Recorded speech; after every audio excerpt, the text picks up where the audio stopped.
Good morning. आज इस video के ज़रिए मैं आपको बताना चाहूँगा कि यूनिवर्सिटी ग्रांट कमीशन यूजीसी ने अपने जो 7 नवंबर 2022 को एक नोटिफिकेशन जारी किया जिसमें बहुत सारे मेजर चेंजेस किए हैं। तो उसी का मैं एक समरी के तौर पे आपको मतलब यहाँ पे बताने की कोशिश कर रहा हूँ कि क्या वो मेजर चेंजेस है ना। और बाकी डिटेल्स में भी हम देख लेंगे और उसका जो नोटिफिकेशन है वो क्या है वो भी देखेंगे। और साथ ही साथ आप लोग भी इसको जाके यूजीसी के वेबसाइट पे देख सकते हैं। तो UGC grant commission minimum standard and procedure for award of PhD degree regulation 2022। The mandatory requirement of publishing research paper in refereed journals and presenting in conference has been scrapped। सबसे जो major जो इस regulation में जो सबसे जो major changes ये हुआ कि जो 2016 के नोटिफिकेशन के हिसाब से था कि पीएचडी अवार्ड होने से पहले एटलीस्ट कैंडिडेट को एक रेफरीड जर्नल में एक पेपर प्रेजेंट करना पेपर होना चाहिए और एटलीस्ट 2 पेपर जो हो कॉन्फ्रेंस और सेमिनार में होना चाहिए। तो इसको यूजीसी ने बिल्कुल ही ख़त्म कर दिया कि अब कोई मैंडेटरी रिक्वायरमेंट नहीं है to publish research paper in refereed journals और कॉन्फ्रेंस वगैरह। जाहिर है रिसर्च का तो काम ही है कि वो पब्लिश होगा और क्या बोलते हैं इंटरनल सेटिस्फैक्शन के लिए जर्नल्स में लोग पब्लिश करते हैं, कॉन्फ्रेंसेस अटेंड करते हैं। तो इसको मोटा मोटी तो एक बहुत ही मेजर चेंजेस है। एक तरह से कह सकते हैं कि जो रिसर्च कर रहे हैं उनके लिए एक आसानी भी हो गई है। तो नहीं तो एक हेडेक सा होता था कि करना है।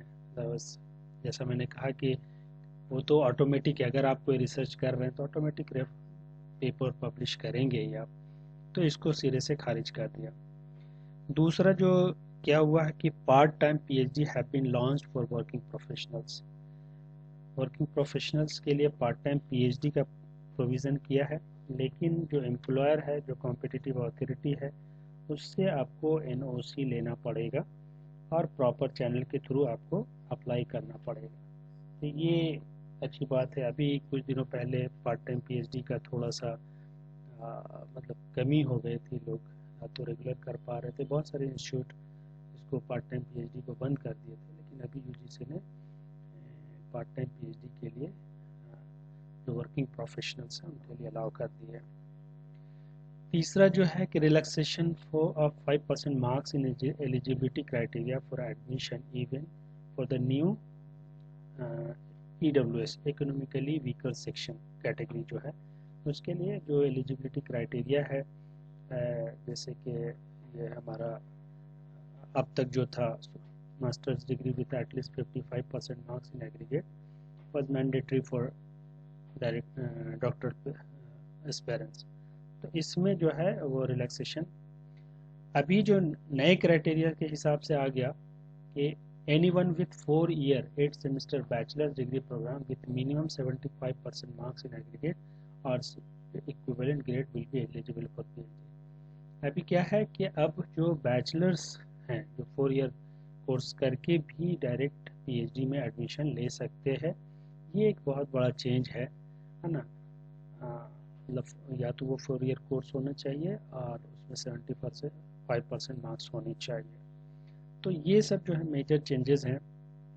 अभी तक तो ये कि जैसा हमने बताया कि so for masters degree with at least 55% marks in aggregate was mandatory for doctor, लेकिन अभी बैचलर्स डिग्री विद 75% मार्क्स और इसमें 5% रिलैक्सेशन है फॉर इकोनॉमिकली वीकर सेक्शन के लिए। The new rules discontinue the MPhil programme all together. MPhil programme को अभी मतलब डिसकंटिन्यू कर रहे हैं। There is no major changes in the procedure of admission. जो पुराना था एडमिशन का प्रोसीजर वही है, जस्ट ये 2-3 चीज़ें जो है publishing paper and part time PhD ये सब थोड़े चेंजेस हुए। एक और अच्छी बात है कि individual institute can also hold their own entrance to admit the students. जो कोई ज़रूरी नहीं कि एकदम सारे पीएचडी के एडमिशन जो नेट के थ्रू नेशनल एलिजिबिलिटी टेस्ट जो था उसके थ्रू ही हो। यहाँ पे यूजीसी ने कहा कि अगर कोई इंडिविजुअल इंस्टीट्यूट अपना लेना चाहे, अपने बच्चे को एडमिशन लेना चाहते हैं पीएचडी में, तो अपना टेस्ट भी करवा लें एंट्रेंस, लेकिन एक सिलेबस डिफाइन किया है कि 50% जो हो वो क्वेश्चन रिसर्च मेथोडोलॉजी से हो और 50% सब्जेक्ट स्पेसिफिक हो। तो ये जो था बेसिक। अगर हम डिटेल देखें तो हमारे पास वो नोटिफिकेशन भी अवेलेबल है, थोड़ा हम उस पर भी नज़र डाल लेते हैं। तो इसको एक मिनट, जस्ट मिनट। तो यहाँ पे ये हमारे पास, हाँ, ये डिटेल नोटिफिकेशन यूजीसी का है, आपको वेबसाइट पे भी मिल जाएगा। और अगर चाहें तो मुझसे भी आप कमेंट में लिखें तो मैं आपको भेज सकता हूँ। ये है university grant commission new Delhi 7 नवंबर 2020 को ये रेगुलेशन नोटिफिकेशन आया है। तो ये कुछ है इसका, ये सब पार्ट्स तो मैं नहीं वो करूँगा, कुछ डेफिनेशंस हैं, शॉर्ट टाइटल्स हैं, ये सब सारी चीज़ें तो ये गजेट का पार्ट होता है। एक्चुअल में हम डायरेक्ट हम लोग इस पे आ जाते हैं। Eligibility criteria for admission to PhD programme. जैसा हमने अभी देखा कि candidates who have completed 1 year or 2 semester master's degree program after 4 year 8 semester bachelor's degree program, or 2 year 4 semester master's degree program after 3 year bachelor's degree program, or qualification degree equivalent to master's degree by the corresponding statutory regulatory body with at least 55% marks in aggregate or its equivalent grade in point scale wherever grading system is follow. जहाँ पे percentage follow होता है percentage, जहाँ पे grading follow होता है grading. तो equivalent 55% marks, लेकिन क्या है 1 year और 2 semester degree programme, masters degree programme after 4 year और 8 सेमेस्टर बैचलर डिग्री। अगर 3 years बैचलर है तो उसके लिए 2 years और 4 सेमेस्टर मास्टर डिग्री प्रोग्राम का होना चाहिए। और अगर इंटरनेशनल या फॉरेन एजुकेशनल इंस्टीट्यूट से ये सब सारी चीज़ें जानकारी इसमें है, जैसा हमने कहा कि 5% रिलैक्सेशन है इकोनॉमिकली वीकर सेक्शन के लिए, तो ये सब सारे इसमें। अच्छा, दूसरा ये है candidate who have completed the MPhil programme with at least 55 aggregate audits.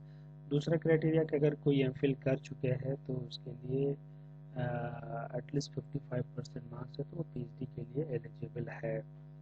ठीक है ना, तो ये सब सारे डिटेल्स यहाँ पे दिया हुआ है। अच्छा, नेक्स्ट जो है कि duration of the programme.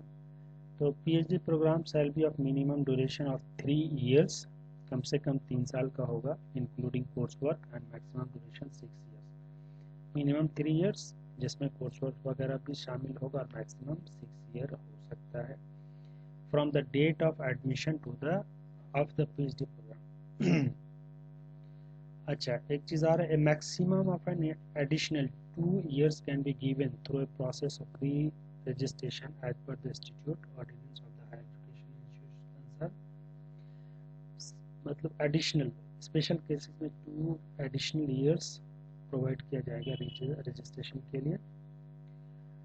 However that the period of completion of should not exceed 8 years, ये किसी भी हाल में 8 years से एक्सीड नहीं करना चाहिए from the date of admission in the PhD program, provided further that female PhD scholars and person with disability having more than 40% may be allowed an additional relaxation of 2 years। तो 3 years minimum, 6 year maximum, but additional 2 years री registration के लिए। लेकिन अगर candidate female हो या physically disabled हो तो उसके लिए एडिशनल 2 years का प्रोविज़न है। टोटल पीरियड अगर देखा जाए तो 6 + 2 8 + 2 10 years, इससे ज़्यादा किसी को नहीं दिया जा सकता है।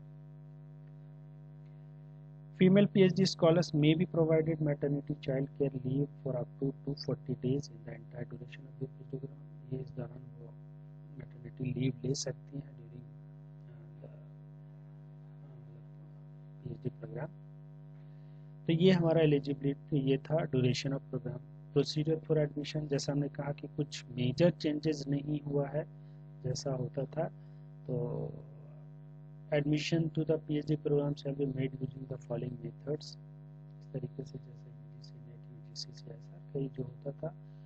और बताया हमने जैसा कि इंस्टीट्यूट अपना खुद का एंट्रेंस ले सकता है, और ये सब सारी चीज़ें हैं। तो ये डिटेल्स यहाँ पे है दिया हुआ। इतना करने से तो वीडियो बहुत बड़ा हो जाएगा। आपको मैं जस्ट ये बता रहा हूँ कि आप जा करके इसमें डिटेल्स चेक कर लीजिएगा।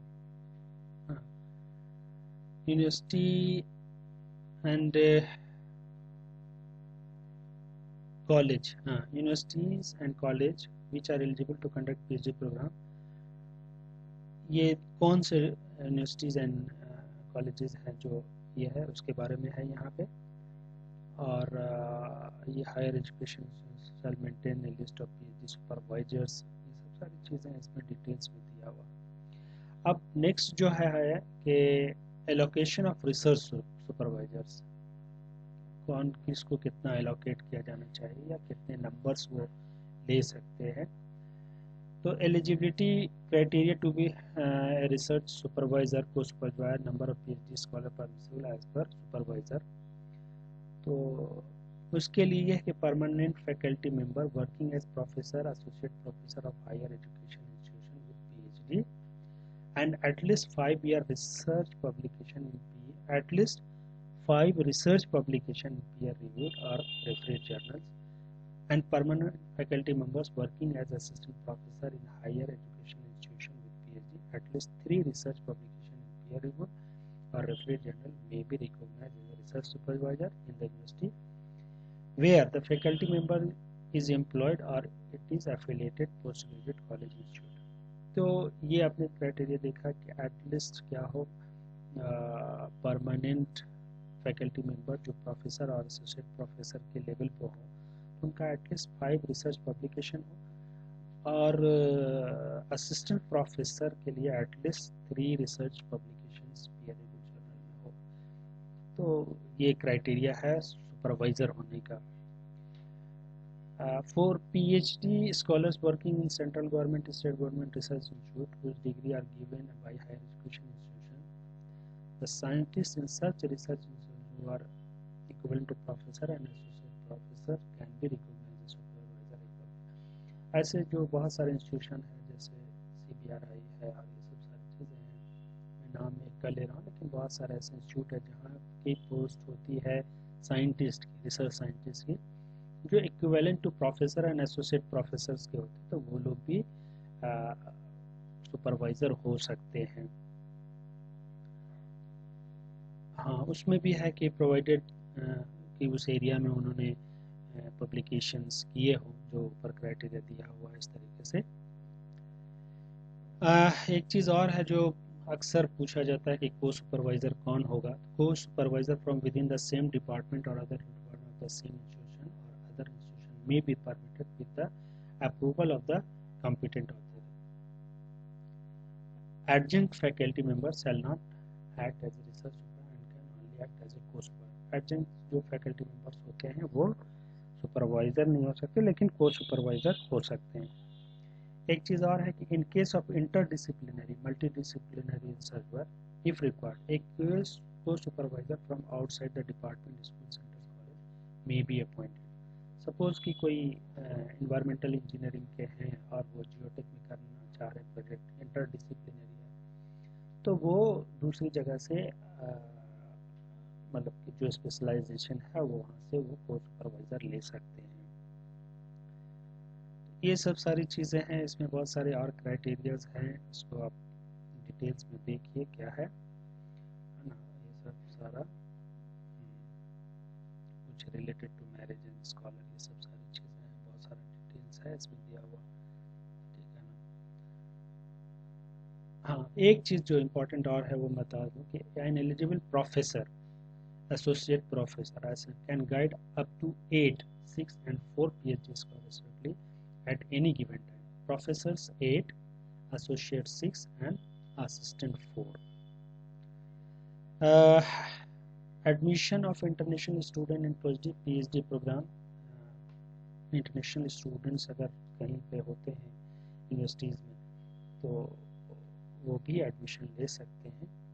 और एक चीज़ यहाँ पे मैं ये बताऊँ कि Each supervisor can guide up to 2 international research scholars on a supplementary basis over and above this criteria. Means 8+6 मतलब क्या होगा, प्रोफेसर 8+2, एसोसिएट 6+2, असिस्टेंट 4+2, मतलब डोमेस्टिक या क्या जो इंटरनल कैंडिडेट या जो अपनी कंट्री के कैंडिडेट मतलब वो है स्टूडेंट्स हैं, उसके अलावा 2 बाहर के स्टूडेंट्स को वो करा सकते हैं पीएचडी, इंटरनेशनल स्टूडेंट्स को। कोर्स वर्क वगैरह ये सब सारी चीज़ें हैं। कोर्स वर्क सब minimum 12 credit including research and publication, ethics और ये सब सारी चीज़ें हैं। All PhD scholar are required to train teaching education, ये सब सारी चीज़ें। 4 to 6 आवर, हाँ ये एक चीज़ और है, PhD scholars may also be assign 4 to 6 hour per week of teaching research assistantship for conducting tutorial और लेबोरेटरी वर्क। मतलब इसमें 4 to 6 आवर पीएचडी स्टूडेंट्स को दिया जाएगा teaching and research assistant, like tutorial classes या लेबोरेटरी में या कोई एवेल्यूएशन है तो उसमें है।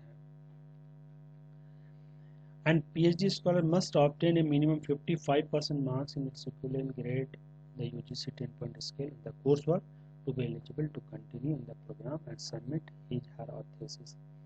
जो coursework हो उसमें minimum 55% marks होना चाहिए।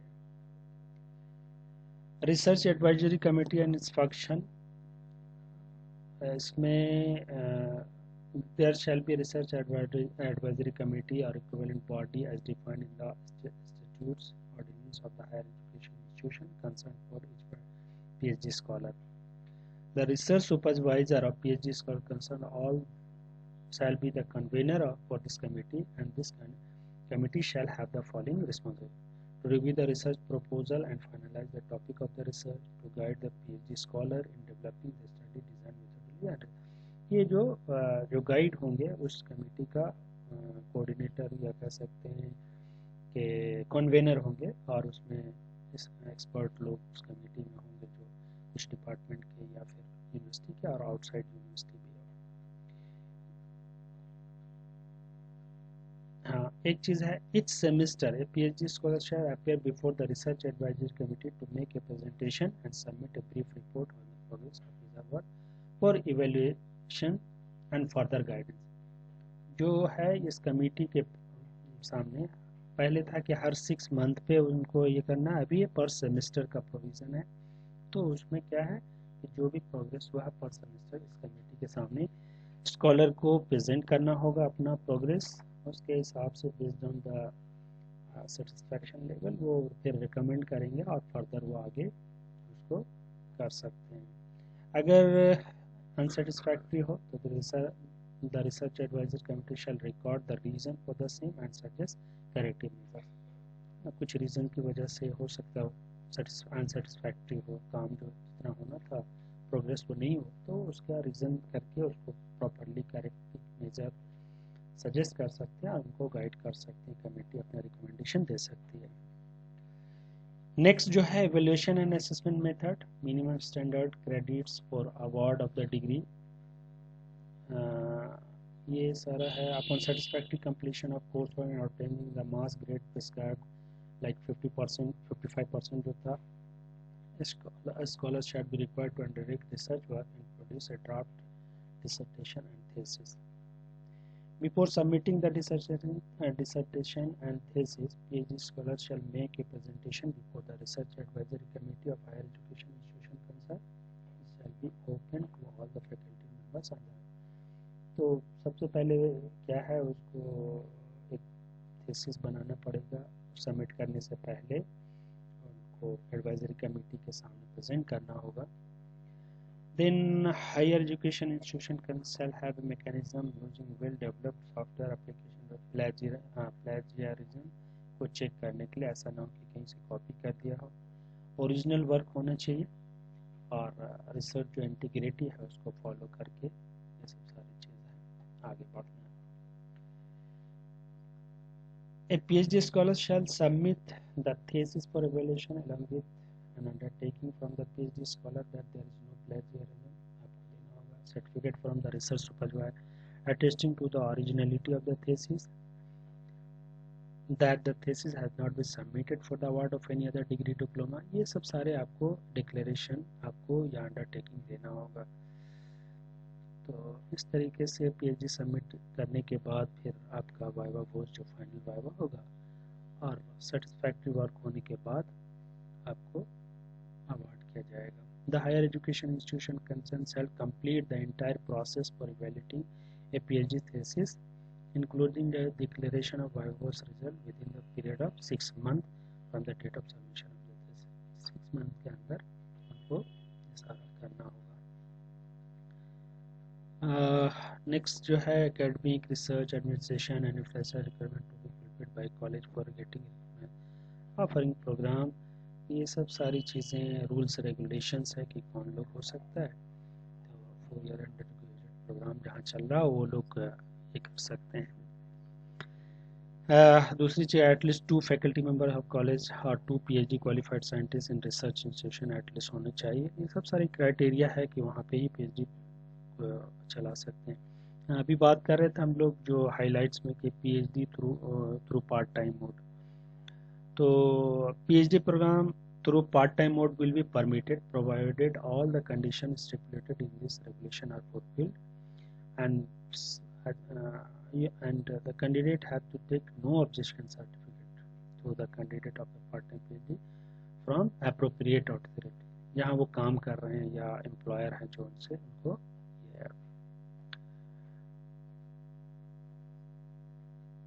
अच्छा ये चीज़ है। अभी जैसा हमने हाइलाइट्स में बताया था कि एमफिल प्रोग्राम को अभी कर दिया है। Higher education institution not offer the MPhil programme ये है and issuing provisional certificate and award of PhD degree then depository with INFLIBNET, ये सब सारी चीज़ें हैं। तो बेसिक चीज़ें जो हमने इसमें जिक्र किया ये मेजर चेंजेस है, ख़ास करके जो ये इसको लेकर के 2016 का जो नोटिफिकेशन था कि 2 कॉन्फ्रेंस पेपर एंड एक जर्नल पेपर होना चाहिए, उसको स्क्रैप कर दिया है यूजीसी ने। और बाकी मोटा मोटी सब कुछ वही चीज़ें हैं। तो इसको आप ध्यान से पढ़ सकते हैं। इसको आपको अवेलेबल होगा इंटरनेट पे। Thank you, thanks for watching. कोई इन्फॉर्मेशन अगर आपको और जानकारी लेना हो इसी तरह का तो आप हमें कमेंट कर सकते हैं। मैं basically civil engineering related videos बनाता हूं और साथ ही साथ कुछ इन्फॉर्मेशंस लाइक कुछ अगर इस तरीके का जो रिसर्च ओरिएंटेड या फिर और जॉब से ओरिएंटेड या पीएचडी एडमिशन ओरिएंटेड या कोई भी इंस्टीट्यूट में इस तरीके की इन्फॉर्मेशन भी बीच बीच में मैं शेयर करता हूँ। तो मैं यही कहूँगा कि आप लोग इस चैनल को सब्सक्राइब कर सकते हैं, शेयर कर सकते हैं और अगर आप लाइक करें कमेंट करें तो मेरे लिए खुशी की बात होगी। Thank you, thanks for watching.